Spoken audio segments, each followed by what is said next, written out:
اعوذ باللہ من الشیطان الرجیم بسم اللہ الرحمن الرحیم۔ السلام علیکم ناظرین، میں ہوں آپ کا ہوسٹ محمد عقیل اور ہمارے اس چینل میں آپ سب کو خوش آمدید۔ چلیے دوستو شروع کرتے ہیں آج کی دلچسپ ویڈیو۔ ناظرین محترم، 1886 میں ایک فارمیسی ایک دوائی بنانے کی کوشش کر رہے تھے مگر غلطی سے کوکا کولا بنا بیٹھے اور ان فارمیسی کا نام جون پیمبنڈل تھا، مگر اس کی زندگی کے دوران کوکا کولا زیادہ مشہور نہ ہو سکی کیونکہ اس وقت امریکہ میں زیادہ سوڈا کا رواج نہیں تھا، مگر سوڈا مشہور ضرور ہو رہا تھا اور کوکا کولا نے یہ دعویٰ کیا کہ کوکا کولا سر درد کو دور کر دیتی ہے۔ اور پھر ان کی وفات کے ٹھیک بعد کوکا کولا امریکہ کی سب سے تیز ترین بکنے والی ایک ٹرینڈ بن گئی۔ اور اسی طرح ایک کہانی پیپسی کی بھی ہے کہ کینن ویلٹر نے ایک پیپسی بنائی۔ اگر پیپسی کے کچھ پرانے اشتہارات پر نظر دہرائیں تو پتہ چلتا ہے کہ پیپسی بد ہضمی کو دور کرتی ہے، اور پیپسی سے پہلے کوکا کولا کو کوئی ٹکر دینے والا بالکل بھی نہیں تھا، مگر پیپسی کوکا کولا کو ٹکر دینے کی صلاحیت رکھتی تھی۔ اور دوسری جنگ عظیم کے دوران کوکا کولا تقریباً پوری دنیا میں پھیل چکی تھی اور اتنی مقبول تھی کہ جنگ کے دوران سپاہیوں نے کوکا کولا پینے کی فرمائش کر دی، اور جنگ عظیم کے دوران سپاہی صرف 5 ٹن کی کوک خرید سکتے تھے۔ اور دوسری جنگ عظیم کے دوران پیپسی نے پھر کوکا کولا کو ٹکر دینے کی کوشش کی اور دعویٰ کیا کہ پیپسی ایک انرجی ڈرنک ہے کیونکہ اس میں زیادہ کیلوریز ہیں۔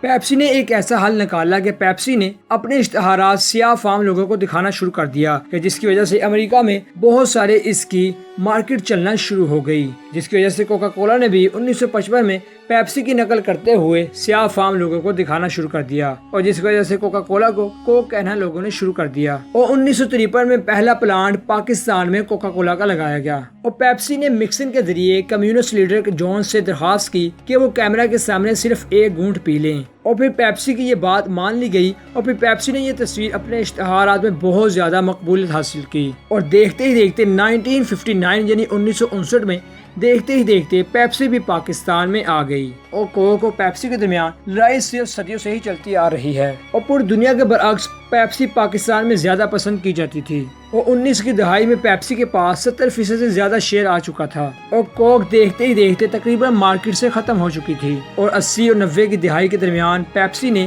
عمران خان، وسیم اکرم، واقع یونس اور انضمام الحق کے ذریعے پیپسی کے بہت سارے اشتہارات مقبول کیے جو اگلی 2 دہائیوں تک جاری رہا۔ شاہد افریدی، واقع یونس، شعیب اختر سب نے پیپسی کے اشتہارات دیے، جس سے پیپسی کی بہت زیادہ مقبولیت ہوئی، اور یہ پیپسی کی بہت زیادہ زینت ہوا کرتے تھے۔ اور پیپسی نے یہ جنگ جیتنے کے لیے منفی حربے بھی استعمال کیے، مگر پیپسی ہر میدان میں اول ہی رہی۔ اور دیکھتے ہی دیکھتے پھر کوک اسٹوڈیو نے